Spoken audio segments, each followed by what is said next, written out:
안녕하세요 친구들, 어서오세요. 셰프유 손희쌤입니다. 자, 오늘 여러분들 역사 맛집 셰프유 찾아온 거 맞죠? 쌤이 이제 우리 강남구청에서 두 개 맛집을 운영을 하고 있습니다. 역사 맛집과 사회 맛집. 역사 수업 들어오신 거 맞죠? 그죠? 그래요. 쌤은 별명이 셰프유? 그만큼 맛있는 이 역사와 사회 요리를 여러분들한테 제공해 드린다. 그런 이제 의미로 셰프유라고 했고, 여기 역사 맛집 맞습니다. 그래요. 맛있게 드시고 영양도 가득하기 때문에 그 영양 다 소화시키셔가지고 완벽한 실력까지 키우실 수 있도록 역사와 사회 내공을 키워드리는 그런 요리를 만들어 드리도록 할 겁니다. 오늘은요, 쌤과 함께 이제 방학 특강을 준비하러 오셨을 거예요. 방학 특강, 방학 동안에 배워야 할 내용들 미리 한 방에 쭉 정리해보는 시간 가져보도록 하겠습니다. 아무래도 좀 기본기 좀 가지고 이렇게 좀 베이스 갖고 시작하면 학교에서 수업 듣는 것도 훨씬 더 수월하게 더 많이 들리고요. 그리고 쌤과 함께 또 다른 이제 여러 내신 강좌들이 준비가 되어 있죠. 쌤이 이제 우공비를 준비를 했어요. 우공비 교재를 가지고 내신 강좌도 준비를 해드릴 거고 또 시험 특강들도 많이 만들어 놓을 거니까 그거 하나하나 접수해 가면서 여러분 그냥 뭐 역사 이거 뭐 너무 재밌네. 실력 그냥 막 오르네 이런 생각 가질 수 있도록 쌤 많이 도와드리도록 하겠습니다. 쌤 소개는 뭐 요 정도. 쌤 그래요. 되게 오랫동안 이제 여기서 강의해 왔으니까 믿어 의심치 않으셔도 되고 수강 후기 보시면 느낌 오실 거예요. 그래요. 그래서 열심히 한번 들어보도록 합시다. 요거는 이제 쌤이 만들어 봤어요. 셰프 역사 맛집 반짝반짝. 거기다 요거 별표 3개. 그 요즘 그 미쉐린 타이어에서 맛집 인증하는 미슐랭 가이드 그 별표 3개가 최고의 맛집이거든요. 맛집이니까 별표 3개로. 이거에다 누가 물어보더라고요. 별 5개 하지 왜? 5개 없어요. 원래 미슐랭 가이드는 최고가 3개거든요. 이거 좀 알아야 돼. 우리 상식이야. 그죠? 요 카페네이버.com 소진 클래스는 뭐냐면 쌤의 이 카페입니다. 카페. 맛집이니까 카페도 있어야지. 그래요. 카페에 가시면 선생님이 다양한 자료들을 많이 올려놨어요. 그래서 역사 같은 경우는 특히나 쌤이 직접 이 역사 그림을 그려가지고 내용 정리를 해놓은 게 있습니다. 그림도 좀 그리거든요, 쌤이. 그래서 그 그림 보시면서 역사의 흐름을 한번 좀 익혀보실 수 있을 것 같아서 그 자료들 이제 풍부하게 있으니까 또 사회 자료도 많아요. 사회 맛집도 같이 한다고 했잖아요, 쌤이. 그죠? 그래요. 그래서 원래 요리 잘하는 사람이 한식도 잘하고 그 양식도 잘하는 거예요. 그거는 그냥 타고난 거거든요. 아무튼 가서 사회 자료, 역사 자료 다들 맛있게 드시면 될 것 같습니다. 어디다 그냥 퍼다 나르지만 않으시면 돼요. 여러분들이 쓰시면 됩니다. 자, 그럼 이제 첫 번째로 우리가 살펴볼 내용을 알아보겠습니다. 쌤 항상 강조하지만 내가 뭘 배우는지 알고 들어가야 된다라는 거. 어딜 여행을 가도, 아니면 이제 여러분들이 뭐 수업을 듣다 하더라도 내가 뭘 하고 있는 건지, 뭘 배우러 온 건지, 뭘 찾으러 온 건지, 자, 이런 것들을 미리 간파해 두셔야만 제대로 들리고 제대로 보입니다. 그래서 항상 확인해야 할 게 뭐냐면 제목부터 보는 거예요. 제목. 자, 이 제목을 보면 핵심을 다 함축해서 이 딱 그 제목 하나에 다 집어넣어야 되기 때문에 굉장히 많은 사람들이 고민을 해서 이 제목을 만드는 거거든요. 어떤 것을 배워야 할지 그 틀이 잡힙니다. 그 틀 안에서 괜히 딴 데 가지 마시고 방향 찾고 가셔라 라는 의미에서 우리 제목을 확인해 볼 건데요. 첫 대단원 제목이 뭐냐면 문명의 발생과 고대 세계의 형성입니다. 인간이 인간답게 살아가는 그 문화를 만들어냈어요. 도시가 만들어지고 국가가 만들어졌습니다. 이 문명이 어디에서 발생했는지 그 문명을 중심으로 좀 살펴볼 것이고, 그리고 나서는 고대 세계들을 배우는 거예요. 오래전 고대 시대에 그 세계가 어땠는지 확인을 해보도록 할 겁니다. 자, 첫 번째로 역사의 의미와 역사 학습의 목적을 통해서 우리가 배우는 역사 왜 배워야 되는지 확인해 볼 것이고요. 세계의 선사문화. 선사문화라고 할 때 선사는 뭐냐면 기록이 있기 이전 시대를 얘기해요. 곧 문자가 탄생하기 전 시대. 문자가 없었으니까 기록을 남기질 못했거든요. 그래서 문자 이전의 시대를 살펴보고 문자가 등장한 이후의 문명의 사회. 문자 있고 기록이 있고 이럴 때부터 우리 인간답게 살기 시작하는 인간다운 문명이 발생했다라고 얘기하거든요. 그래서 이제 문명, 고대 문명, 문자의 등장과 함께 나타난 그것도 살펴보겠습니다. 그 다음 이제 고대 제국이에요. 이 4대 문명의 시작과 함께 그 4대 문명지를 중심으로 해서 더 많은 나라들이 만들어지고 또 어떤 나라들은 주변 국가를 정복하고 더 넓은 영토를 막 가졌거든요. 그 고대 제국. 제국은 여러 나라를 통일하거나 복속하면서 영토를 넓힌 나라를 얘기해요. 자, 그 제국들의 특성과 주변 세계의 성장까지 살펴보겠습니다. 뭘 배울지 아주 오늘 좀 재미날 것 같다는 생각이 좀 드시죠? 그런데 말입니다. 먼저 하나 더 얘기해야 될 게 요 대단원 하나하나를 쌤이 이제 좀 나눴어요. 워낙 내용이 많아요, 이거. 이 고대 시대 끝나는 거거든요, 이렇게 해서. 그렇기 때문에 쌤이 요거를 오늘은 요렇게까지 역사의 의미하고 이제 선사 시대까지 그리고 이제 문명 발생, 고대 문명 발생. 그다음 이제 고대 제국은 다음 시간에 and so on. 그죠? 다음 시간에 다시 만나요. 할 거예요. 요거 두 가지 먼저 배워보겠습니다. 자, 먼저 역사를 왜 배우는지를 알기 위해서 이 역사가 뭔지를 살펴본 건데 역사의 역은 시간의 흐름을 얘기해요. 시간의 흐름, 역. 그 다음에 이제 사는 뭐냐면 기록하다라는 뜻을 갖고 있어요. 시간의 흐름을 기록하다. 자, 이 역사를 두 가지 의미로 얘기를 합니다. 과거에 일어난 사실로서의 역사. 이걸 강조하는 역사관이 있어요. 역사가들 나름대로 역사는 어떻게 써야 하는 것이지라는 고민을 많이 해요.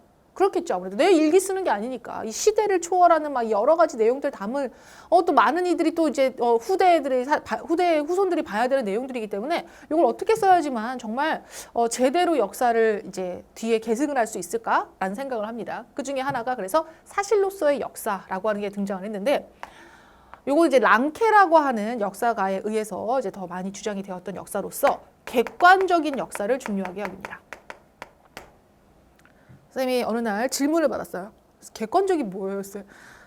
객관적이 뭐예요? 라고 얘기하신다면 이제 쌤이 이제 국어를 또 가르쳐야 돼요. 그죠? 여러분들 아마도 사회 역사 공부하다가 모르는 단어 정말 많이 나올 겁니다. 옆에다가 사전을 가져다 놓으시고 공부하셔야 돼요. 인터넷 사전 금방 검색으로 나오니까 그 의미 정확하게 알 수 있거든요. 질문 게시판에다가 단어 물어보지는 않았으면 좋겠습니다. 쌤이 이제 여러 가지 질문 답변을 해드리고 역사에 관련된 내용을 이제 당연히 여러분들께 많은 도움을 드릴 테지만 단어는 묻지 말아주세요. 단어는 사전 검색하면 충분히 나옵니다. 그리고 객관적 이런 단어 묻는 거 아니에요. 객관적은 뭐냐? 그래도 알려드리겠습니다. 객은 뭐냐면 손님 객자예요. 손님의 눈으로 본다는 거죠. 지나가는 손님이 봤을 때 이런 거야. 그러니까 당사자들이 아니라 이 사건에 연관되어 있는 나, 1차적 사람이죠. 2차적인 그 관계에 있는 사람, 아니라 3차적인 그런 존재로서 그 사람은 아무래도 감정이 실리지 않으니까 있는 그대로의 사실을 본다는 얘기죠. 그래서 이렇게 객관적으로 사실 그 자체만을 기록해라. 일어난 사실 그 자체. 이런 거예요. 일본의 도요토미 히데요시가 전국 시대를 통일하고 조선을 침략해서 임진왜란을 일으켰다. 사실 그 자체죠. 이게 사실로서의 역사입니다. 자, 그럼 이제 과거의 사실에 대한 기록을 중요시하는 역사관은 뭐냐면 기록으로서의 역사라고 해가지고 요거는 역사가의 관점이 반영이 됩니다.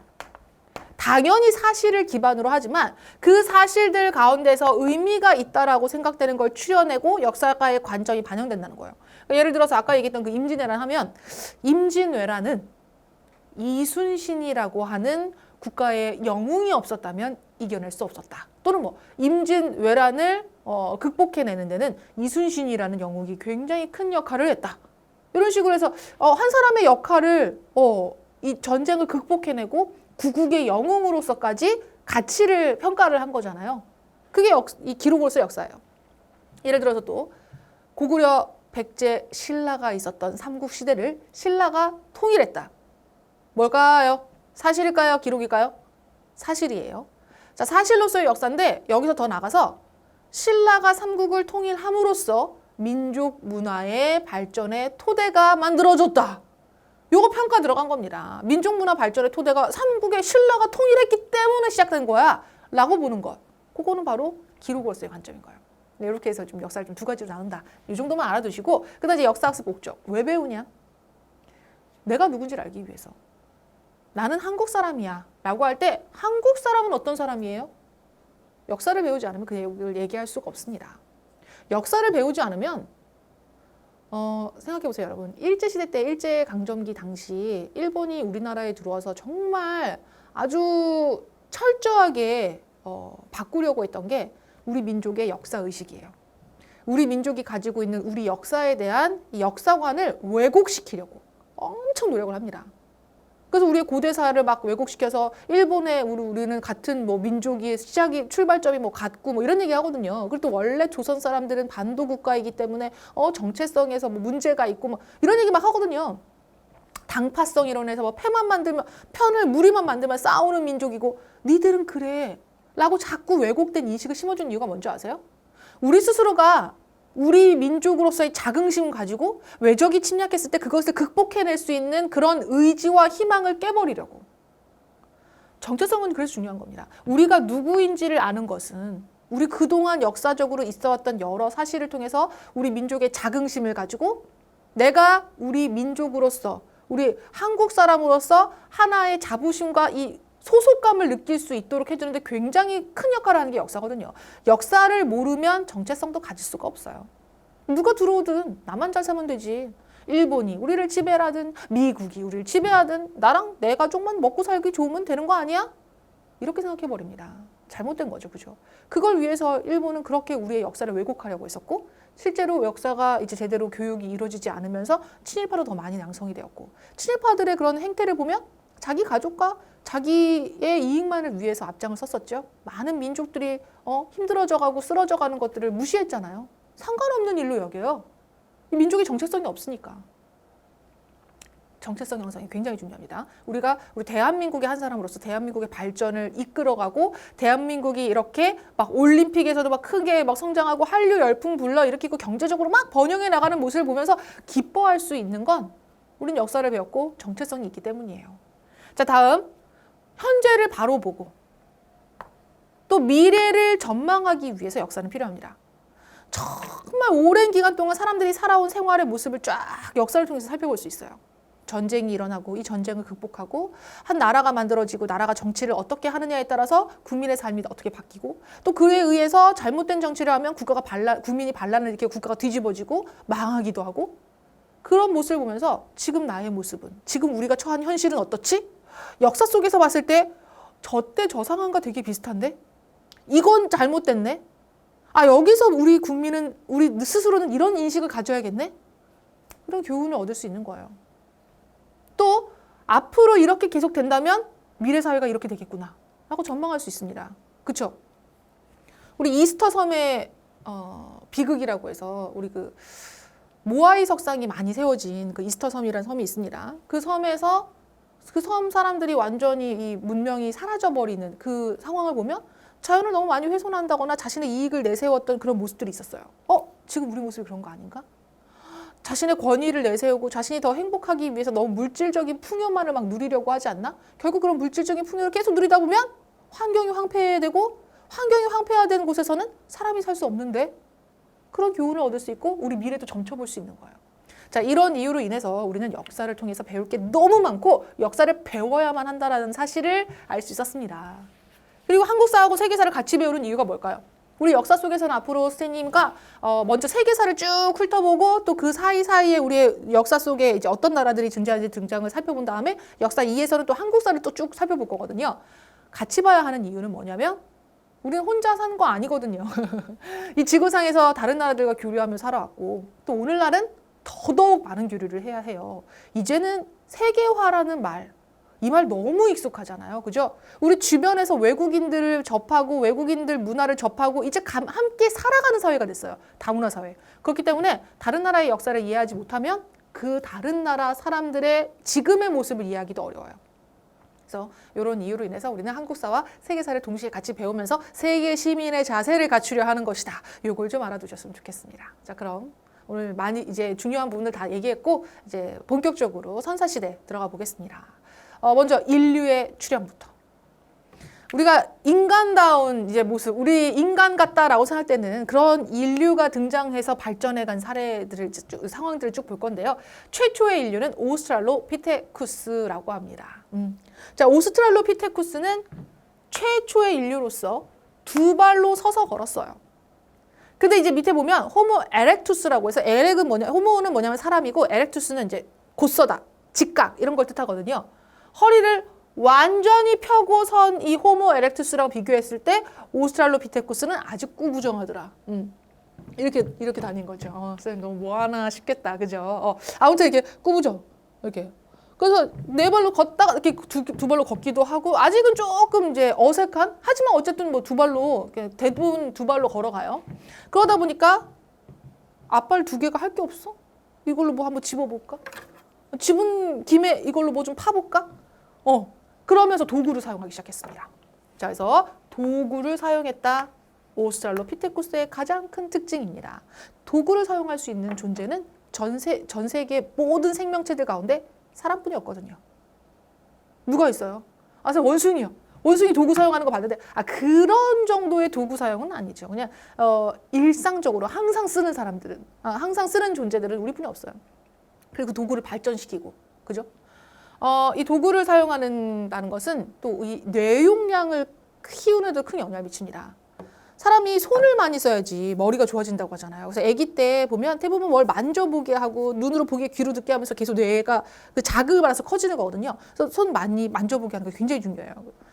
잼 뭐 이런 거 하는 거 그게 왜 괜히 하는 게 아니에요. 그리고 또 나이가 드신 분들한테 치매에 걸리지 않으려면 손을 많이 쓰셔야 돼요. 뭐 이런 얘기 많이 하거든요. 그래서 손으로 막 하는 것들을 이렇게 공예 같은 것부터 시작해서 많이 해요.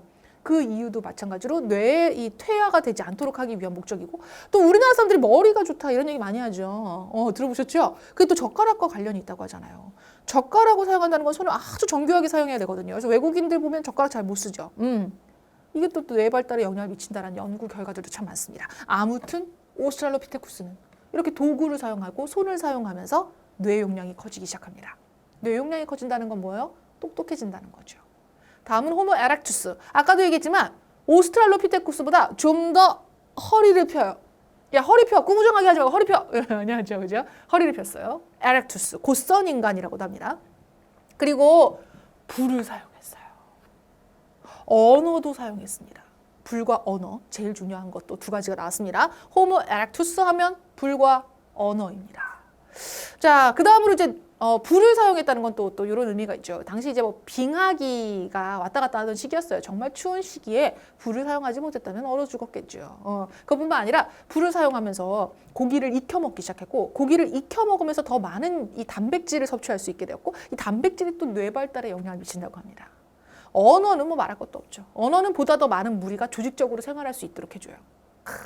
자, 그럼 네안데르탈인. 네안데르탈인은 죽은 사람을 매장하기 시작했어요. 또 나 매장하는 거야? 이 매장이 뭐냐면 땅에 묻는다는 거죠. 죽은 사람은 땅에 묻었어요. 이건 뭐야? 좀 더 깊이 있는 사고, 추상적인 사고를 하기 시작했다는 거예요. 누군가가 죽었을 때 신경 안 썼던 그냥 그대로 놔두고 이러고 지나간 거가 아니라 죽은 이가 이후의 생애에 어떻게 살지를 죽은 후의 세상을 좀 생각하면서 시신을 뭔가 이제 매장하고 자연으로 되돌아가기를 바란다든지 그를 좀 기리는 생각을 한다든지 이런 건 좀 더 추상적이고 사고력의 발달에 더 깊이가 생겼다는 얘기죠. 그 다음 이제 호모 사피엔스가 나왔습니다. 호모 사피엔스는 오늘날 현재 인류의 직접 조상으로 여겨지고 있어요. 우리야, 우리. 우리가 과거 호모 사피엔스에서 지금으로 이어진 겁니다. 호모 사피엔스 중에 우리는. 자, 현세 인류의 직접 조상인 이 호모 사피엔스는 동굴 벽화를 남겼습니다. 또 이제 프랑스에서 발견된 크로마뇽인이라는 화석으로 이제 그 인류의 모습을 확인해 볼 수 있어요. 자, 이렇게 해서 오스트랄로피테쿠스부터 호모 에렉투스 그리고 네안데르탈인 그다음 마지막 호모 사피엔스까지. 호모 사피엔스라는 이름의 책도 있죠, 소설책. 엄청 아주 그냥 베스트셀러예요, 요즘. 나중에 기회가 된다면 한번 읽어보시면 어떨까. 정말 역사 공부하는데 많은 또 생각을 할 수 있는 기회를 줄 겁니다. 다음 가볼까요? 이번에는 이제 구석기 시대와 신석기 시대로 들어가 보도록 하겠습니다. 자, 구석기, 신석기 시대 같은 경우는 선사 시대예요. 계속해서 우리가 선사 시대에 대해서 배워봅니다. 선사 시대는 뭐가 없었다고요? 문자가 없었다고 했어요. 기록이 없기 때문에 우리가 그들이 남겼던 기록을 통해서 그들의 생활 모습을 알 수는 없어요. 책도 없고 뭐 편지도 없고 아무것도 없어. 그럼 어떻게 알아? 그들이 남긴 유적과 유물을 통해서 그 시대의 삶을 찾아냅니다. 이 유적과 유물을 통해서 찾아봐야 되기 때문에 당연히 유적과 유물을 중요하게 다룹니다. 아시겠죠? 자, 유적은 뭐냐면 옮길 수 없는 큰 것, 그 흔적 이런 거, 건물 이런 것도 있죠. 그런 걸 유적이라고 하고 유물은 이제 옮길 수 있을 정도의 것들. 뭐가 있을까? 유물. 뭐 도구 사용한 도구 같은 거 있잖아요. 뭐 돌도구라든지 아니면 뭐 토기라든지 이런 것들을 이제 유물이라고 합니다. 뭐 나중에 시대가 더 나아가면은 뭐 도자기라든지 뭐 이런 것도 유물이고, 그죠? 뭐 옷도 유물이고. 자, 아무튼 간에 이 선사시대의 유적과 유물을 통해서 파악을 해봐야 된다는 거 기억하시면서 이 모든 것들을 뭐라고 하냐면 또 사료라고 하죠. 역사의 재료가 되는 것들. 역사 서술의 재료가 되는 것들. 갑니다. 자, 구석기 시대. 석기 시대예요.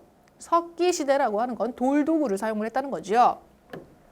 그래서 구석기 때 사용했던 도구는 뗀석기이고 신석기 때 사용했던 도구는 간석기이다. 기억해 주세요.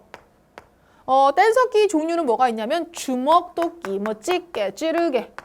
그 중에서도 주먹도끼 꼭 기억합시다. 주먹도끼. 다양한 용도로 쓰였어요. 딱 주먹으로 딱 쥐고 이제 사용할 만큼 뭐 이렇게 뗀석기이기 때문에 뚝 떼서 쓰고 깨트려 쓰고 막 이런 거예요. 모양이 울퉁불퉁합니다. 근데 여기 한쪽을 잡고 이걸로 막 사냥도 하고 막 땅도 파고 뭐 이게 이제 주먹도끼. 자, 주먹도끼를 주로 사용을 했던 뗀석기. 그럼 이제 신석기는 뭐라고? 아까 간석기라고 했잖아요. 간 게 뭐야? 갈았다는 거예요. 그래서 아주 다양한 용도로 좀 더 정교한 다양한 간석기들이 등장을 합니다. 돌갈판, 뭐 돌낫, 뭐 이런 것들이 이제 등장을 해요. 자, 요거 일단 구분을 해라. 구석기, 신석기 요 두 가지 기억해 주시면 되겠고요. 구석기는 그래서 뗀석기, 뚝 깨트려 썼던 그 뗀석기를 사용했던 시대에 가보도록 하겠습니다. 이때는 주먹도끼 들고 사냥하러 다녔어요. 많은 이들이 먹을 것을 어떻게 구했느냐가 굉장히 중요한데요. 먹을 것을 사냥을 통해서 또는 나무에 매달린 열매를 따먹는 채집 생활 또는 물고기 잡는 어로, 사냥과 채집 어로를 이제 주로 했습니다. 근데 이렇게 하다 보면요. 먹을 거 찾아서 계속 이동해야 돼요. 기후가 달라지거나 추워지거나 하면은 이제 뭐 열매가 다 떨어질 수도 있고, 그죠? 우리도 뭐 겨울 되면은 뭐 먹을 거 어디 있어요? 그럼 어디야? 밑으로 따뜻한 나라로 내려가야지, 그지? 이런 식으로 먹을 걸 찾아서 계속 이동하는 생활을 하게 됩니다. 자, 그러다 보니까 이동을 하다 보니까 집이 필요가 없어요. 집 열심히 지어놨는데 가자. 아까워서 어떡해. 그죠? 그 시간 뭐하러 그렇게 버려요? 그 어떻게 하냐면 대충 그냥 비를 피할 정도? 그런 정도의 이제 뭐 막집을 짓는다든지 또는 주로 동굴에서 생활했어요. 아까 호모사피엔스들이 동굴 벽화를 남겼다고 했죠. 동굴에 있으면서 비가 오거나 아니면 누군가는 사냥을 가고 누구는 사냥을 가지 못할 때 남아있는 사람은 심심하잖아요. 뭘 막 그려. 동굴에다. 뭐 이렇게 남은 그 흙재 같은 거 이런 걸로 이제 막 그리는 거예요. 탄 같은 걸로. 자, 그렇게 동굴에다 남겼던 벽화를 봤더니 어머, 먹을 걸 그려놨네? 사냥감들을 그려놨어요. 사냥을 잘 되기를 바라는 마음에서 사냥감을 남겼더라, 벽화에. 고래도 그려져 있고 뭐 큰 들짐승들도 그려져 있고, 그죠? 자, 그래서 사냥감이 더 잘 잡히기를 바라는 마음을 담은 거죠. 오늘 고래 잡으러 가는 애들 고래 좀 잘 잡았으면 좋겠다. 진짜 정말 많은 그런 이제 먹을 걸 고기들이 좀 있었으면 소도 좀 잡혔으면 좋겠고 들소도 그런 생각이 막 그리는 거예요. 네, 사냥감. 그 다음에 동굴 벽화만 남겨져 있는 게 아니라 이 미술 작품 가운데 빌렌도르프의 비너스라는 게 있어요. 빌렌도르프의 비너스라고 하는 작품을 보면요. 이렇게 생긴 여인이 만들어져 있습니다. 머리는 약간 좀 뽁뽁해서. 가슴도 크고 엉덩이도 크고 이 가슴과 엉덩이는 다산의 상징이에요. 다산. 아이를 많이 낳길 바라는 거죠. 아이를 낳고 젖 먹이고 아이를 낳으려면 이제 골반이 넓어야 된다 이런 얘기 많이 하잖아요. 그래서 배도 이렇게 불룩하게 임신을 한 것을 이제 보여주는 거고. 그래서 다산의 상징인 이 빌렌도르프의 비너스를 남겼다는 건 뭐냐면 사냥을 하기 위해서 당시에는 무리를 지어 다녔어요. 뭐 이런 돌도구로 뭐 사냥해봤자 막 뭐 어떻게 해서 돌 막 던지고 뭐 이런 거겠지. 큰 몸집이 큰 동물들 있잖아. 매머드 이런 애들 막 에워싸고 막 던지고 막 이러면서 잡는단 말이에요. 그러니까 사람이 많아야 돼. 많이 나올수록 좋은 거예요. 아시겠죠? 그래서 다산이나 풍요를 기원하는 그런 마음을 이제 살펴볼 수 있었다는 거. 이런 거 좀 알아두시면 돼요. 사냥과 채집을 했고 이동 생활을 했고 동굴에다 벽화 그렸고 뭐 막집 같은데 대충 막 지은 집 이런 집에서 생활했었다. 다음 이제 신석기로 가볼까요? 자, 신석기 시대에는 이제 간석기가 등장했다고 했습니다. 돌을 갈아 쓰기 시작했어요. 이게 또 잘 살펴볼 필요가 있는데 이때까지는 빙기, 간빙기가 왔다 갔다 했다면 이제 빙하기가 끝났어요. 날씨가 따뜻해졌어요. 날씨가 따뜻해지면서 몸집이 작은 동물들이 생겨난 거야. 자, 이 몸집이 작은 애들을 보니까 날쌔. 아무래도 좀 큰 사람보다는 이제 좀 작은 사람들이 이게 재빠르게 막 움직이잖아요. 그래서 동물들도 마찬가지로 몸집이 큰 매머드나 이런 동물들은 이제 점점점 멸종해 가기 시작하고 작은 날쌘 동물들이 생겨났습니다. 막 토끼, 여우 이런 애들. 걔들 잡으려니까 이런 도구로 안 되는 거지. 도구를 좀 더 이제 정교하게 만들고 막 활 같은 것도 만들고 막 이래요. 창 같은 것도 만들고. 그래서 그러다 보니까 간석기가 등장을 하게 된 겁니다. 자, 이 간석기를 사용했던 이 시기 가장 큰 특징이 뭐냐?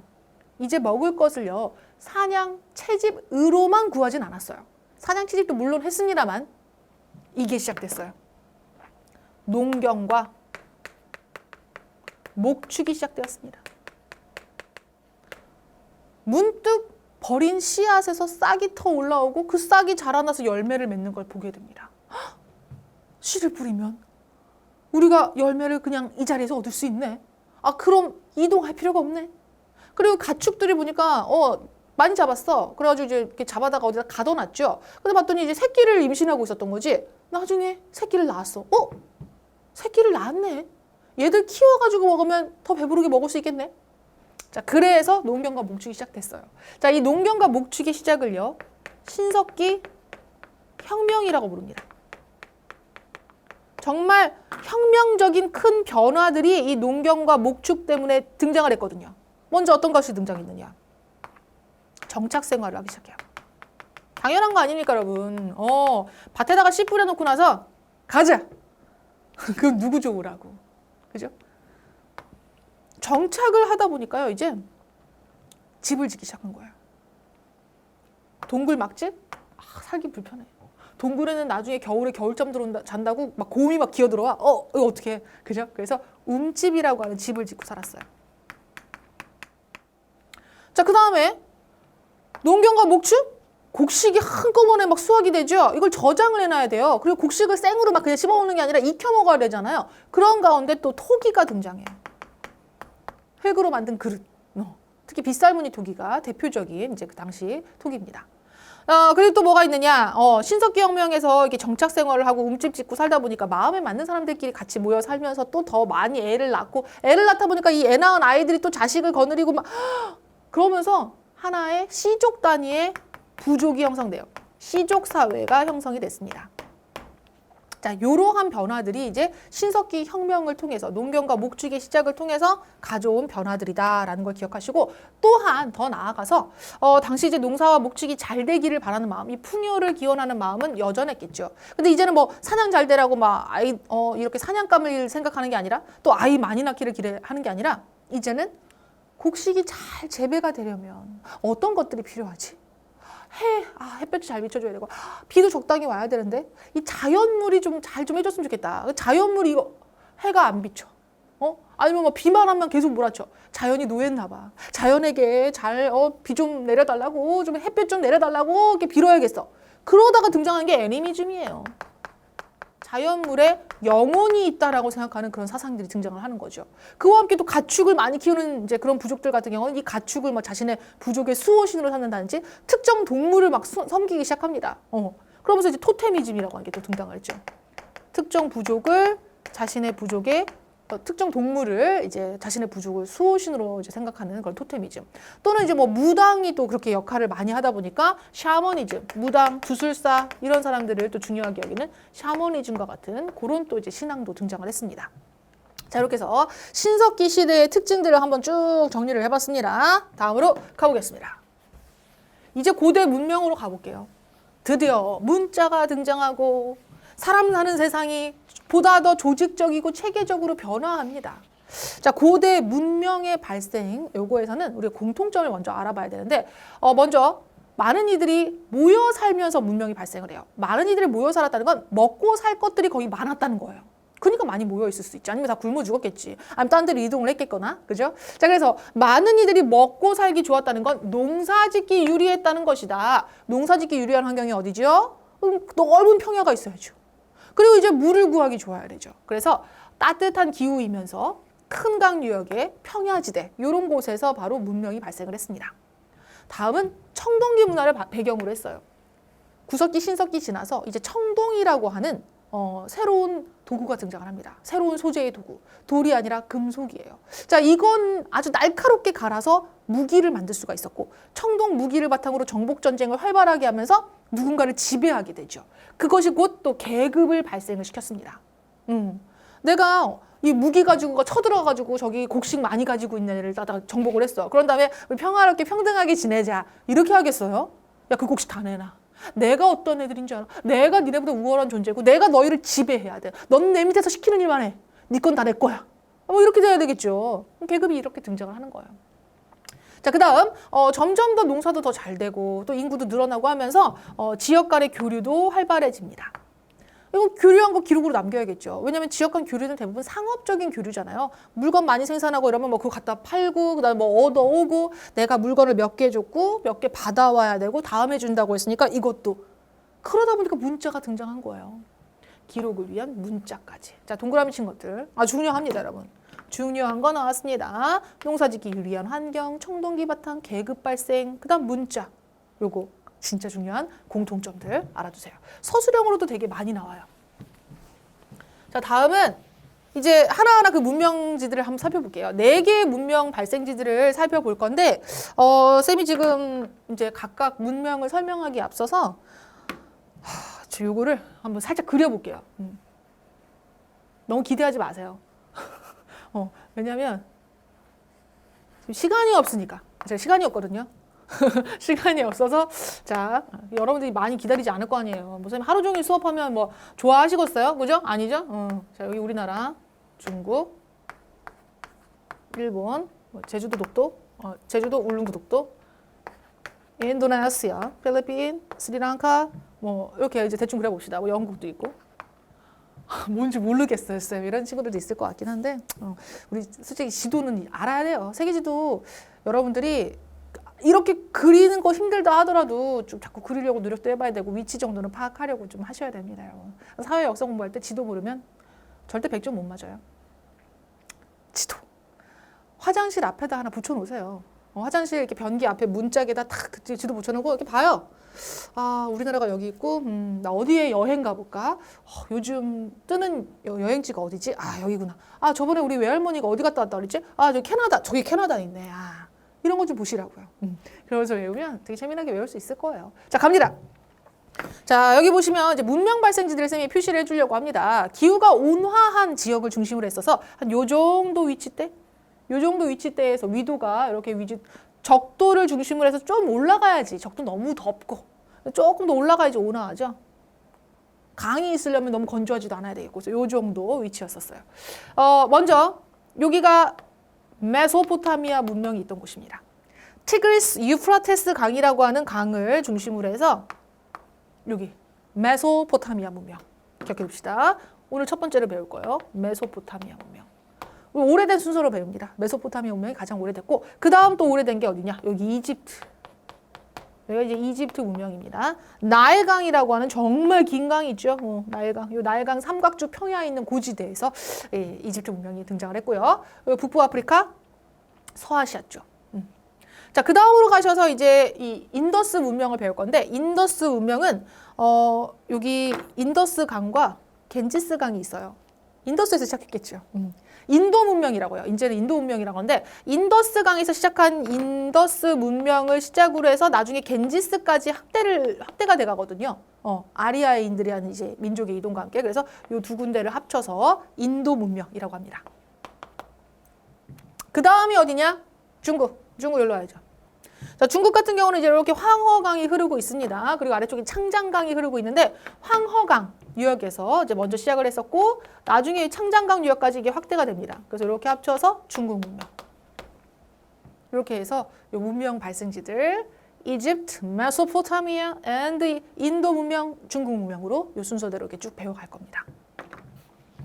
순서는 이제 메소포타미아와 이집트 들어가 볼까요? 그러면 자, 메소포타미아는 메소포타미아, 두강 사이라는 뜻이에요. 이 두강 사이에 있는 메소포타미아 문명을 이제 이집트 문명하고 같이 내놓은 이유가 있어요. 왜냐하면 이 두 가지 유역이 지리적인 특징 때문에 좀 세계관이 다르거든요. 서로 비교할 부분이 있어요. 가봅시다. 메소포타미아 문명은 티그리스 강과 유프라테스 강 사이에서 등장을 했습니다. 수메르인이라고 하는 인들이 중심이 되어서 이 문명을 만들었고 이들이 사용한 문자가 쇠기 문자라는 문자가 있어요. 쇠기 문자라는 문자를 사용했습니다. 청동기를 배경으로 했었고요.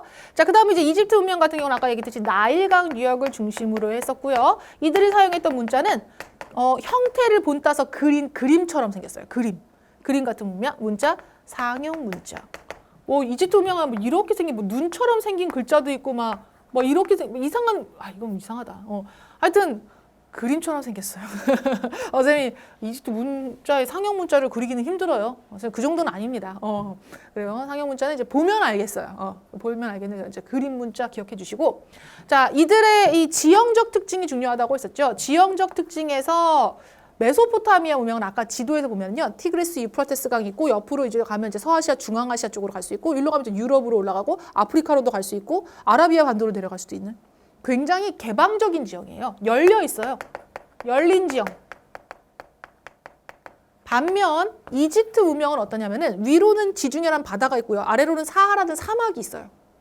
그래서 이집트 문명으로 들어오기가 어려워요. 훨씬 폐쇄적인 지형이 나타납니다. 이런 지형적인 특징 때문에 메소포타미아 문명에서는 굉장히 많은 이민족의 침략들이 있었어요.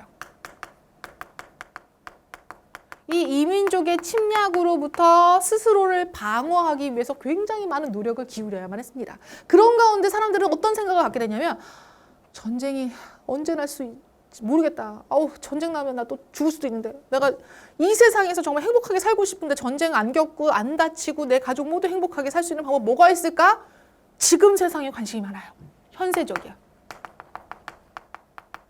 현실 세상에 관심이 많다라는 뜻입니다. 그러면 이집트 문명은 어땠느냐? 이집트 문명은 전쟁이 별로 안 나. 외적의 침략은 뭐 거의 받질 않아요. 그러다 보니까 이 사람들은요, 이렇게 농사 짓고 먹고 살고 나중에 늙어 죽을 텐데 죽은 다음엔 어떻게 살까? 그게 궁금해. 내세적이야. 다음에 올 세상이에요. 올내자. 올내자에다가 다음 세상. 살 때 세자. 내세적. 다음에 올 세상에 대한 관심이 높아요. 그런 좀 변화가 있다는, 서로 다른 차이가 있다는 거. 자, 근데 더 중요한 거 뭐냐? 내세적이다 보니까 나타난 이집트 문명의 특징들이 있어요. 미라를 만들어요. 사람이 죽어도 영혼은 죽지 않는다고 생각했어요. 혹시라도 이 영혼이 다시 현실 세계로 돌아오고 싶어진다면? 그럼 몸이 없어서 어떡해? 그 몸을 그럼 잘 보관해야겠다. 그래가지고 방부 처리를 해가지고 미라를 만들어 놓은 거예요. 꽁꽁 이제 붕대를 감아가지고. 그 다음 왕의 경우에는 아예 피라미드라는 이제 완전 어마어마한 무덤을 만들어놨죠. 그 안에 사용했던 물건부터 실제로 같이 이제 살았던 뭐 그런 노예들까지 집어넣어놓고 막 궁전 같잖아요. 피라미드 안에 막 방들이 여러 개고 막 그래요. 피라미드 만들어 놓은 것부터. 사자에서라고 해서 죽은 후에 사람이 어떻게 되는지 그 심판의 과정 같은 것들을 그려놓은 그림이 있습니다. 그래서 사자에서도 그렇고 모두 다 내세적인 세계관을 보여주는 그런 이제 유물들에 해당합니다. 유물이나 이제 유적. 자, 이렇게 해서 이제 우리 이집트 문명하고 메소포타미아 문명을 한번 비교를 해봤습니다. 그리고 이제 또 좀 더 기억해야 할 것들을 보자면 메소포타미아 문명 같은 경우는 이후 바빌로니아라는 왕국이 세워져요. 이 바빌로니아 왕국 때 엄청 이제 전성기를 번영을 누리게 되고 이때 함무라비 왕, 이름 들어본 적 있다. 함무라비 왕의 함무라비 법전 이런 거 들어보신 적 있어요? 심판 이런 거? 그래요. 함무라비 왕 때 법을 만들었는데 그 법이 함무라비 법전이라고 부르는 법전이고 이렇게 비에다가 새겨놨습니다. 최고의 성문법이에요. 최초의 성문법, 가장 오래된 최고의 성문법이에요. 최고라고 하는 거 되게 좋다 이 최고가 아니라 최고 이거 아니고 가장 오래된, 오래일 꽃자를 써서 그래서 가장 이제 오래전에 만들어진 그 성문, 문자로 남겨진 법이 있습니다. 요거 좀 기억해 주시면 되겠고, 이집트 문명 같은 경우는 이제 왕을 신으로 섬겼습니다. 파라오라고 불렀어요, 왕을. 왕 파라오는 라 신의 아들이다. 그들이 섬기는 태양신을 라라고 부르고 그의 아들이 왕. 그 얘기는 뭐 왕이 신과 같은 존재라는 얘기죠. 신권 정치. 왕이 신과 같은 권력을 누리는 그런 정치를 했다라는 거 기억하시면 좋겠습니다. 자, 이렇게 해서 우리 이제 그 메소포타미아 문명과 이집트 문명의 중요한 것들을 콕콕 정리해봤습니다. 여러분들 선생님이 교환을 올려놓고 진짜 선생님과 똑같은 칠판에 있는 그 칸들을 만들어놨어요. 그래서 선생님 거 보면서 정리도 하시면서 눈으로 보고 귀로 듣고 손으로 쓰는 그런 공부를 해주시면 좋겠습니다. 다음 가볼게요. 많이 쓰진 않을 거예요. 걱정하지 마세요. 방학 특강인데 뭐 부담 주고 싶진 않습니다. 좀 재미나게 들어야 될 거 아니에요. 그래서 정말 많이 쓰진 않고 혹시 중간중간 졸리겠다. 지금쯤 졸 것 같아 라고 생각될 때 정말 중요하다 생각할 때 좀 손으로 쓰라고 그렇게 할 거예요. 자, 그 다음으로 갑니다. 자, 이제 중국 문명 나왔습니다. 먼저 중국 문명부터 배우고 그다음 이제 인도 문명을 배울 건데 중국 문명 같은 경우는 두 개의 나라를 기억합시다. 상나라, 주나라. 자, 상나라 같은 경우는 황허강, 이 황허강을 중심으로 해서 발전을 했습니다. 황허강 유역에서 이제 청동기를 배경으로 해서 만들어진 이제 문화이고요. 은허라고 하는 유적지가 발견이 되면서 은허라는 이제 유적이 발견이 되면서 이 상나라라는 나라가 있었구나라는 사실을 알게 돼요. 자, 이 은허 유적에서 발견된 이 유물 가운데는 뭐가 있냐면 갑골문이 있어요. 갑골문, 바로 그들이 사용한 문자인데요. 갑과 골에 남긴 문자란 뜻이에요. 갑과 골의 문. 이게 뭔 소리예요? 자, 뭐 당시는 종이가 막 발달해 있고 종이가 만들어진 시기가 아니었습니다. 그래서 문자를 뭐 돌에 새긴다든지 뭐 이러는데 여기서는 어디다 새겼냐면 갑골에 새겼더라고요. 갑은 껍데기, 그리고 골은 뼈. 그래서 거북이의 배딱지라든지, 그리고 뭐 소의 넓은 어깨뼈 같은 데 그런 데 있죠. 어깨뼈 같은 그런 뼈에다가 문자를 남겼어요. 근데 그 문자만 남긴 게 아니라 보니까 막 불을 질러서 막 금이 가 있고 막 이런 게 나와 있어. 이게 뭐냐? 신에게 점을 친 거야. 요때는요 신정 정치를 했습니다. 신에게 물어서 하는 정치야. 그래서 신한테 우리 오늘 뭘 결정을 해야 하는데 A를 할까요? B를 할까요? 라고 하면은 이제 거북이 배딱지에다가 여기다가 A하고 B 써놓는 거죠. 이렇게 쓰진 않았겠지. 아무튼 그다음 여기를 막 불을 질러. 그러면 막 금이 가겠지. 금이 B 쪽으로 갔어. B를 하라는 거네. 그리고 그 내용을 기록을 해놔. 그게 갑골문이에요. 자, 이런 이제 갑골문이 남아 있고 이 갑골문은 이후 한자의 기원이 되었다는 사실도 기억을 해두시면 좋겠습니다. 자, 이렇게 해서 신에게 중요한 일을 이제 점을 쳐가면서 결정을 했던 상나라가 있었고 이후 주나라가 등장을 하면서 상을 멸망시켜요. 그리고 이제 주나라는 영토를 황허강에서 더 확대해서 창장강 유역까지 더 큰 영토를 거느리게 됩니다. 자, 이렇게 넓은 영토를 다스리다 보니까 좀 더 효과적으로 지역을 다스려야겠는 거야. 왕이 혼자 다 하긴 좀 힘들 것 같고 어떡하지? 나 혼자는 안 돼. 그래서 나의 친척들, 나의 형제들, 이들을 좀 보내야겠다. 그리고 이들한테 이 지역을 다스리는 제후가 되어서 뜻대로 다스리고 대신에 왕에게 충성하는 그런 관계를 맺어야겠다. 그래서 만들어진 게 뭐냐면 봉건제입니다. 중앙은 왕이 다스리고 지방에는 제후를 파견해요. 이 친족이나 형제와 같은 피로 맺어진 관계에 혈연 관계가 바탕이 되어서 그 제후들이 임명이 됩니다. 그래서 그 지역을 다스리고 왕이 이제 필요할 때 군사를 딱 동원하기도 하고 충성을 하기도 하고 뭐 각종 공무를 갖다 바치기도 하고 이러한 관계가 만들어졌어요. 그게 바로 주나라의 봉건제다라고 기억을 해주시고요. 다음으로 이제 인도 문명으로 가보도록 하겠습니다. 자, 인도 문명 같은 경우는 인더스강 유역에 있을 때랑 아리아인이 침략하면서 겐지스강 유역으로 그 영토가 확대되어 갈 때 이렇게 두 가지로 나눠서 살펴보면 되는데 인더스강 유역에서 이제 만들어진 문명은 보니까 계획적이야. 뭐가? 도시들이. 만들어진 도시들이 정말 반듯반듯한 도로 가지고 있고요. 공중 시설들 딱딱 목욕탕부터 시작해서 창고 같은 거 만들어 놓고 하수 시설까지 돼 있어요. 물이 빠져나가는 시설까지. 계획적으로 만들어진 하라파, 모헨조다로와 같은 도시 문명들을 발견을 해내면서 이 인더스 문명의 존재를 알게 됩니다. 자, 이들이 이제 인더스 문명을 쭉 이끌어 가던 가운데 아리아인이 등장을 했어요.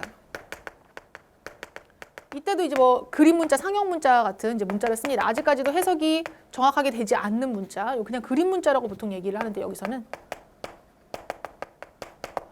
자, 이 아리아인들이 오기 시작하면서 이들을 이제 지배해요. 그리고 점점 더 세력을 확장을 시킵니다. 이 아리아인들이 원래 있던 인더스 문명을 만들었던 이들을 지배하면서 내가 더 대단한 인물이야. 내가 니들 위에 있어야 되는 건 당연해라면서 신분제도를 만들어내니까 그게 바로 뭐냐? 카스트제.